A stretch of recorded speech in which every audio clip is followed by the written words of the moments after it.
दोस्तों सितंबर महीना खुशियों का महीना है क्योंकि इसी में नवरात्रि पड़ रही है और इसी में कई सारे फेस्टिवल होंगे। लेकिन इससे पहले ही फेस्टिवल से पहले सरकार ने दिया बड़ी खुशखबरी, बड़ा फायदा। जी हां, 19 किलो वाला गैस सिलेंडर 51 रुपए सस्ता हो गया है। अच्छा, चांदी के गहनों पर भी हॉल मार्किंग अब लागू होगा। आइए जानते हैं कि आज 1 सितंबर से 7 बड़े बदलाव कौन कौन से हो रहे हैं जिसका असर हम लोगों पर पड़ेगा, और इसको जानने के बाद हम फायदा पा जाएंगे, नुकसान से बच जाएंगे। तो आइए इस वीडियो को अंत तक देखते हैं, अंत तक बने रहिए। चलिए शुरू करते हैं।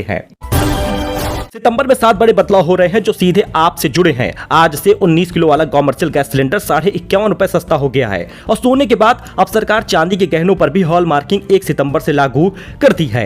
इधर कॉमर्शियल प्लेन में इस्तेमाल होने वाले एविएशन टरबाइन फ्यूल ATF की कीमत 1308 रुपए घट गई है। इससे हवाई सफर सस्ता हो जाएगा। तो गैस सिलेंडर सस्ता हुआ है। कॉमर्शियल सिलेंडर के दाम 51.5 रुपए घट गए हैं। इसकी पुरानी कीमत और नई कीमत आप स्क्रीन पर देख सकते हैं। इसकी कीमत 51.5 रुपए घटी है, यानी कि दोस्तों पहले 1631 रुपए का जहां दिल्ली में मिलता था, अब 1580 का मिलेगा। और कोलकाता में 50.5 रुपए सस्ता हुआ है, यानी कि अब कॉमर्शियल गैस सिलेंडर सस्ता हुआ है। इससे खाने पीने के बाजार के सामान थोड़े सस्ते हो सकते हैं, राहत मिल सकती है। लेकिन प्रमुख शहरों में घरेलू LPG गैस की कीमत में क्या बदलाव हुआ है, इसको भी आप देख लीजिए। देखिए, कोई बदलाव नहीं हुआ। घरेलू गैस सिलेंडर वही रेट का है जो पहले था, जस का तस रेट रखा गया है।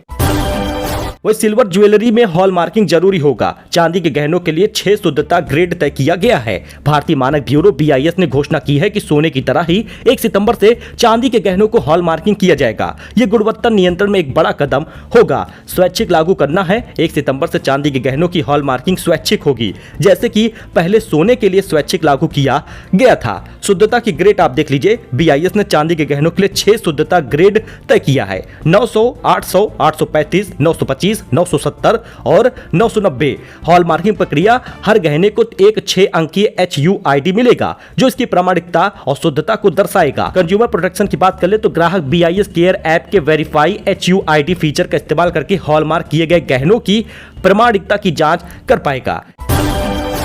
इनकम टैक्स डेडलाइन 15 सितंबर तक फाइल करना होगा लागू। वित्तीय वर्ष 2024-25 के लिए इनकम टैक्स रिटर्न ITR दाखिल करने की आखिरी तारीख 15 सितंबर होगी। मई में चार्टर्ड अकाउंटेंट और प्रोफेशनल बॉडीज की बार मांग के बाद इस डेडलाइन को 31 जुलाई से बढ़ाया गया था। जिन टैक्स पेयर के खातों को ऑडिट जरूरी है, उन्हें भी 30 सितंबर 2025 तक रिटर्न दाखिल करना होगा, क्योंकि इस डेडलाइन में कोई बदलाव नहीं हुआ है। पुरानी टैक्स रिजीम आप देख सकते हैं, टैक्स स्लैब। नई टैक्स रिजीम का टैक्स स्लैब आप देख सकते हैं। अच्छा, SBI क्रेडिट कार्ड को लेकर भी बड़ा बदलाव हुआ है। कुछ खास ट्रांजैक्शन पर रिवॉर्ड पॉइंट नहीं मिलेगा। जी हां, सरकार ने बड़ा बदलाव किया है। 1 सितंबर से SBI कार्ड अपने रिवॉर्ड प्रोग्राम में बदलाव कर दिया है। कुछ खास मर्चेंट के ट्रांजैक्शन पर रिवॉर्ड पॉइंट नहीं मिलेगा। इससे लाखों यूजर पर इसका असर पड़ेगा। अच्छा, पोस्ट ऑफिस में रजिस्टर पोस्ट सेवाओं को स्पीड पोस्ट के साथ मिलाया गया है। इंडिया पोस्ट ने 1 सितंबर 2025 से रजिस्टर पोस्ट सेवाओं को स्पीड पोस्ट के साथ मिला दिया है। अब सभी रजिस्टर मेल स्पीड पोस्ट के जरिए डिलीवर होंगे और अलग रजिस्टर पोस्ट की श्रेणी खत्म हो जाएगी।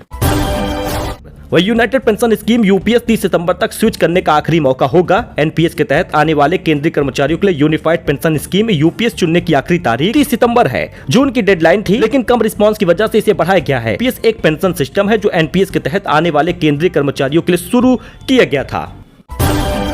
वही एविएशन टरबाइन फ्यूल सस्ता हो गया है। एयर टिकट सस्ता हो जाएगा। जी हां, ऑयल मार्केटिंग कंपनी दिल्ली में एविएशन टरबाइन फ्यूल यानी ATF के दाम में 1308 रुपए प्रति किलोमीटर सस्ता किया है। तो दोस्तों आपको बता दें कि इससे अगर आप हवाई यात्रा करेंगे तो आपको सस्ता मिलेगा। नई कीमत और पुरानी कीमत में अंतर आप देख सकते हैं। हालांकि पेट्रोल डीजल के दाम में कोई बदलाव नहीं हुआ। वही देश के प्रमुख शहरों में पेट्रोल डीजल के क्या दाम हैं, क्या दाम चल रहे हैं, इसको भी आप स्क्रीन पर देख सकते हैं। तो ये कुछ बदलाव हो रहे हैं, नए नियम लागू हुए हैं। बाकी राशन योजना को लेकर उत्तर प्रदेश सरकार कई सारे नए नियम भी जारी की है। वही नो हेलमेट नो फ्यूल वाला नियम भी 1 सितंबर से उत्तर प्रदेश में लागू हो गया है। आशा करते हैं कि आपको ये जानकारी पसंद आई होगी। लाइक करिएगा, सब्सक्राइब करिएगा। लेटेस्ट न्यूज के लिए आप चैनल को सब्सक्राइब करे रहिए, जिससे हर एक लेटेस्ट अपडेट आपको मिलता रहे। धन्यवाद।